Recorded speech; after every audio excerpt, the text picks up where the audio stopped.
지금 말씀드린 동안에 여기 중상에 누구신지 모르겠는데 뉴님이 들어오셨는데요. 네, 어느 분이신지 모르지만 한 주간 건강하셨기를 바라겠습니다. 어제는 25회 서울키어문화축제가 열렸습니다. 지난해에 이어서 올해도 지자체 서울시의 정치적인 결정 속에 서울광장을 거닐 수는 없었지만 을지로 입구에서 종강역까지 이어지는 거리는 군데군데 사실 이렇게 그 퀴어문화축제를 그 시청 앞에 광장에서 하면 제일 좋긴 한데요. 그때 참여하신 분들 아마 느끼신 분도 계시겠지만 그늘이 하나도 없어가지고 약간 힘들기도 하거든요. 근데 이제 이게 그 중간에 어제 같은 경우에는 중간중간 빌딩 숲이 있어서 그나마 좀 그늘이 가려져도 조금 다행이다 라는 생각이 들기도 했습니다. 무엇보다 어제 저희 한 5-6분 함께 했는데요. 학교의 시장님들과 함께 깃발을 세우고 참여했던 퍼레이드는 언제나 그렇듯 자긍심과 연대의 마음을 수많은 참여자들과 함께 나눌 수 있어서 참 좋았습니다. 어제 참여하신 분들 그리고 또 각자 계신 곳에서 마음을 기울여 주셨던 모든 분들에게 감사의 말씀을 드립니다. 저는 어제 그 진행하면서 그 하나 부스 안에서 한 45분 정도 찾아오는 분들한테 이렇게 말씀을 듣고 축복하고 기도하고 하는 거를 12시부터 12시 45분까지 진행했는데요. 그때 왔던 분 중에 한 분이 자기 집에 고양이가 2마리가 있는데 고양이가 13살이 넘었대요.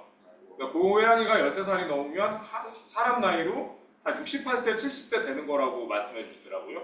그런데 둘 다 조금 건강이 안 좋아가지고 일단 병원에서는 좀 더 손을 보기 어렵다. 치료하기 어렵다는 얘기를 들었고 그래서 마음의 준비를 하고 있는데 사실 좀 힘들다라는 얘기를 하시더라고요. 그래서 저희가 준비되어 있는 축복기도 무대는 그 반려동물과 함께하는 기도문이 있긴 했지만 그거보다는 그냥 함께 같이 얘기 나누고 기도하는 게 더 의미가 있었고요.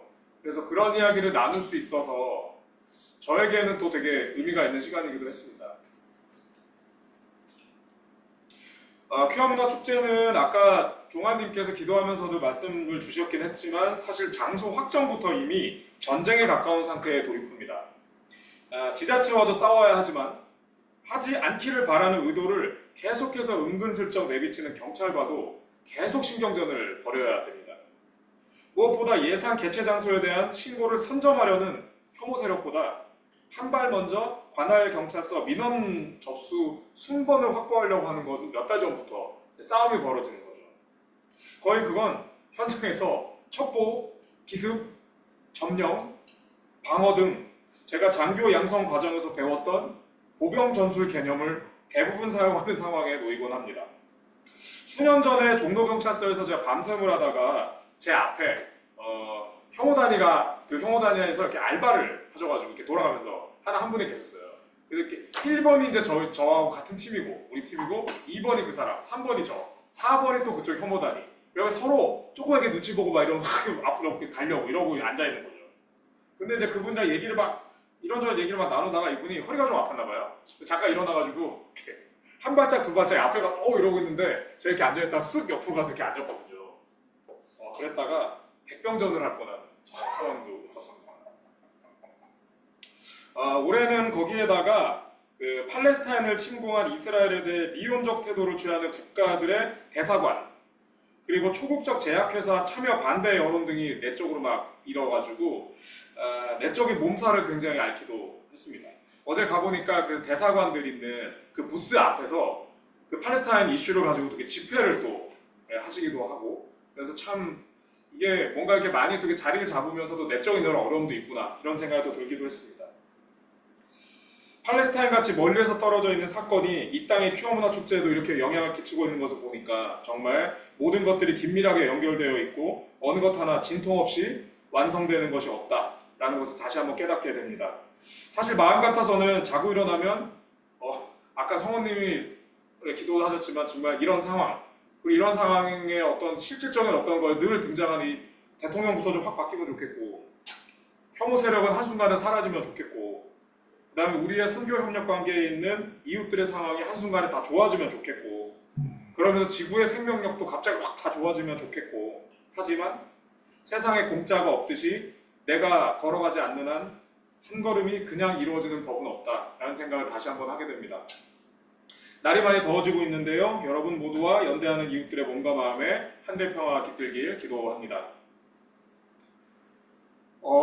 저는 제가 그 교회 말고 활동하는 것 중에 그 한국 퀴어 신학 아카데미라는 곳이 있다는 것을 여러분이 알고 계신 분도 계실 건데요. 그 퀴어 신학 아카데미에서 지난주에 퀴어스의 신학하기 시즌 10번째 마지막 시간을 했습니다. 올해 시즌 10의 전체 주제는 폭력을 생각하다였는데요. 타자에 대한 폭력과 종교, 그리고 성서가 증언하는 폭력, 그리고 삶 속의 폭력 넘어서는 연대, 이런 것들의 이야기 끝에 이번에 마지막 주제는 혐오와 폭력의 트라우마 극복이라는 주제였습니다. 이것을 위해서 사전에 책 몇 권이 제시됐었는데요. 이 책은 여러분들도 한번 시간이 있으시면 천천히 읽어보시면 어떨까 합니다. 주디스 허먼이라는 사람이 쓴 트라우마, 가정폭력에서 정치적 테러까지 라고 하는 책인데요. 이 책은 읽으면서도 저에게도 굉장히 인상적이었습니다. 트라우마 이해에 있어서 기본서라고 할 수 있는 이 책에서 저자는 트라우마에 대한 정의, 사례별 분석에 이어서 회복을 위한 여러 가지 가능성을 제시하고 있는데요. 사회적 폭력 혹은 참사로 인해 발생한 트라우마 극복을 위해서는 트라우마 경험을 나누고 공감하는 기회를 통해서 자신의 아픔을 드러내도 괜찮다. 드러내도 안전한 세계나 공간이 있다는 느낌을 가지게 되는 것이 굉장히 중요하다라는 얘기를 역설합니다. 아마 그런 부분에서 공동체 혹은 사회가 어떤 할 일이 있지 않을까 하는 생각이 좀 들었습니다. 아울러 폭력과 참사에 대한 단죄와 원인 규명, 분명한 배상을 통해 자신을 둘러싸고 있는 세계에서 선한 질서와 정의가 그래도 유지되고 있다라는 것을 느끼게 하는 것은 생존자로 하여금 굉장히 중요한 회복의 출발점이 될 수 있다라고 역설합니다. 심지어 허먼은 이 같은 공감과 정의의 실현까지도 아니고 자신과 비슷한 시련을 견디는 존재가 있구나, 혹은 그런 아픔을 이렇게 같이 겪는 사람이 있구나 라는 것을 아는 것만으로도 생존자는 마음의 깊은 위안을 얻게 된다라고도 얘기합니다. 이 책을 읽으면서 한번 생각해 봤습니다. 세월호, 12.9 참사 등 사회적 참사가 있을 때마다 사실 공권력이 이 땅에서 했던 일은 외면, 은폐, 축소, 공론화 차단이 아니었습니까? 세월호 참사가 벌어진 날 여러분 다 기억하시겠지만 저녁이 다 되어서야 모습을 드러냈던 당시 대통령의 일성, 구조하는 것이 그렇게 어렵습니까? 그리고 12.9 참사 유족들이 서로 만나는 것을 차단하기 위해 기본적인 정보도 제공하지 않았던 현 정부의 모습에서 사실 트라우마의 회복을 위해 반드시 필요한 공감, 정의의 실현, 그리고 동병상련의 만남 등은 사실 기대할 수도 없었죠. 마치 오늘 함께 읽은 누가복음 본문 중 잔치 초대 앞에서 참 다양한 핑계를 대고 있는 이들과 같이 정말 공감 능력 결여입니다. 여러분 오늘 그 복음서를 읽으면서 그런 생각이 안 드셨나요? 초대장이 나갔고 우리 함께 모여서 잔치 좀 해봅시다라고 하는데 저 이래서 볼까요? 저 저래서 볼까요? 이런 얘기가 너무 공감이 안 되는 것 같다는 생각이 저는 좀 들었습니다. 사회 일각에선 여전히 감첩 친두설을 공공연하게 말하고 있는 광주 민중항쟁의 아픔은 사실 더 말할 것도 없겠습니다. 대한민국에서 사회적 트라우마는 늘 이렇듯 현재 진행형입니다. 오늘 저희가 함께 읽은 두 개의 본문을 다시 한번 생각해 봐 주시기 바랍니다. 하품을 많이 하고 계셔서 피곤하시겠지만 오늘의 본문을 잘 기억해 주셨으면 좋겠습니다. 고린도전서 본문에는 교회에 오래 다닌 사람들은 수련회나 부흥회 같은 곳에서 한 번쯤 들어봤음직한 구절이 등장합니다. 유대인은 기적을 요구하고 그리스인은 지혜를 찾지만 나는 오직 십자가에 달린 그리스도를 전하겠노라. 이런 얘기 수련회 같은 데서 이렇게 한두 번씩 다 들어보지 않으셨어요? 나는 오직 그리스도의 십자가를 막으면서 막 부흥회하고 막 이런 거 많이 했잖아요. 뭔가 굉장히 격정적이고 그리고 멋있어 보이지 않습니까? 지난주 하늘뜻 표기에서도 말씀드렸습니다만 고린도서의 배경이 되는 도시 코린트는 당시 그리스 지역에서 가장 부유한 도시 중 하나였습니다. 여러분 그리스 반도를 머릿속으로 한번 떠올려 보시면 그리스 반도가 있고요. 그 반도의 끝부분에 펠로폰네소스 반도라는 조그만 반도가 붙어 있는데 그리스 반도와 펠로폰네소스 반도 중간에는 엄청 가느다란 지협으로 연결되어 있습니다. 지금은 거기가 이제 뚫려가지고 이렇게 운하가 돼서 이렇게 배가 직접 다닐 수 있습니다만 옛날에 이제 그러지 못해가지고 어떻게 했었냐? 그 아까 말씀드린 지협의 서쪽이 코린트고요. 동쪽이 겐그레아라는 도시인데요. 이 두 도시에서 이 도시 중간에 야테막한 산이 하나 있어요. 그래서 그 산으로 그 통나무 이렇게 놓고 그다음 노예가 이렇게 넘기면서 물류를 이쪽 항구에서 저쪽 항구로 직접 이렇게 넘겼습니다.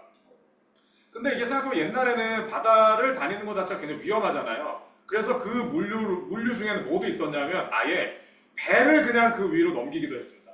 이쪽 항구에 저쪽 항구. 그러니까 그 정도로 왔다 갔다 해야 되니까 물류가 얼마나 많이 다녔겠어요. 그래서 고린도라는 도시는 동지중해에서 가장 강력한 그 무역 거점 중에 하나였던 거죠. 그래서 유럽 선교에 생을 걸었던 바울은 일찍부터 코린트를 주목했던 것입니다. 그런데 호사다마라고 했던가요? 이러한 장점의 이면에는 늘 어려움이 있죠. 막대한 부를 바탕으로 코린트에서는 철학적 사유와 사변 논쟁이 성행했습니다. 한마디로 먹고 살만하니까 뭐 인생은 무엇인가 뭐 이런 거 있잖아요. 선이란 무엇인가 이런 걸로 나는 그렇게 생각한다. 뭐 이런 논의가 굉장히 많았던 거죠. 또 금권과 쾌락을 교리화하는 밀교의 여러 종파들이 교세를 크게 벌이고 있기도 했습니다.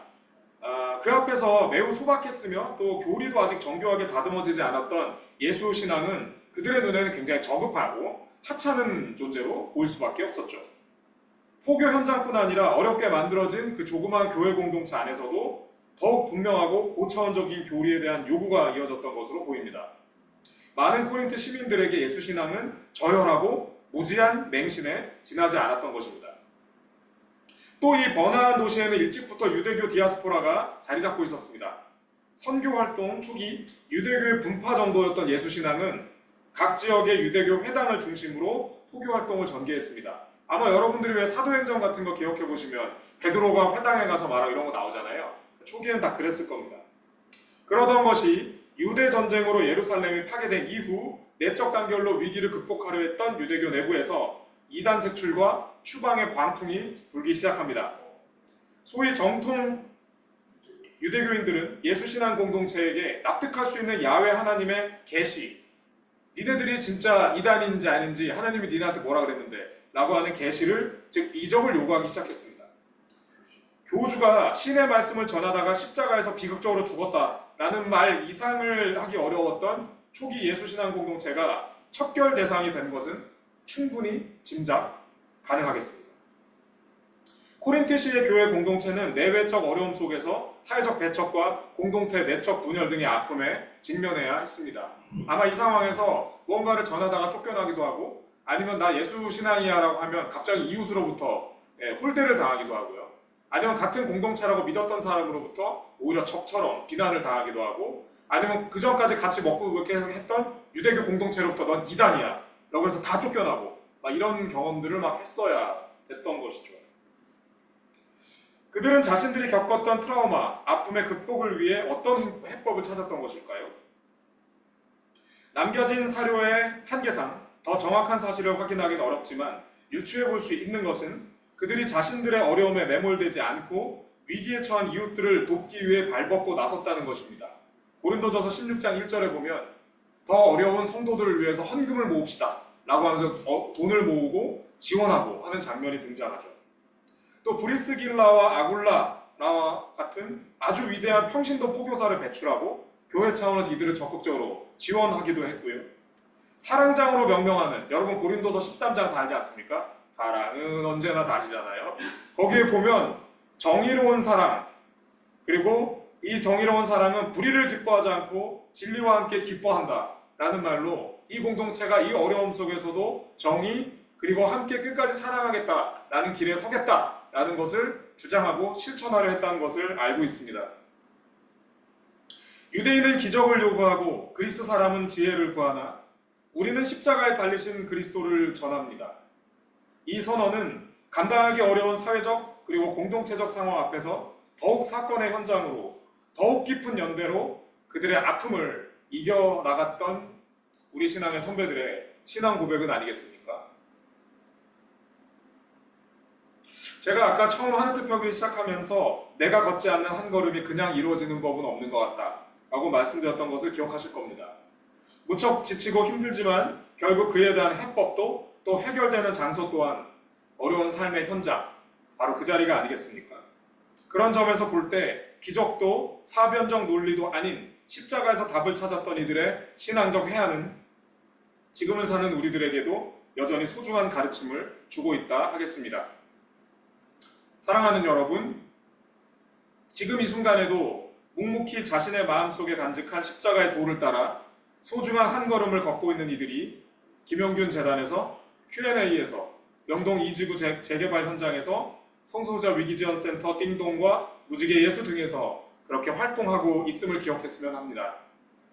또한 십자가를 믿고 전하는 삶은 비단 의리의리하고 거대한 사회 구조적 상황이나 그런 큰 이슈만의 것은 아닐 겁니다. 여러분 각자 마음속에 한가득씩 가지고 계실지 모를 혹은 가지고 계신 그 고민과 어려움에도 불구하고 오늘을 힘써 살아가고 계신, 그리고 지난 한 주의 시간에 그리 최선을 다하셨던 여러분 모두 주어진 십자가의 길을 충실히 살아가는 분들이라 저는 생각하고 있습니다. 모두 고생 많으셨고 참 잘하셨습니다.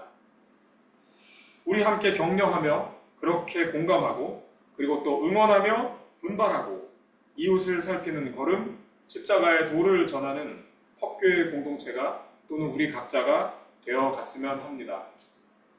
어떤 이들은 우리에게 지혜를 혹은 기적을 구할 수도 있으나 우리는 우리의 마음속에 있는 십자가를 따라 할 일을 해나갑시다. 잠시 침묵하겠습니다.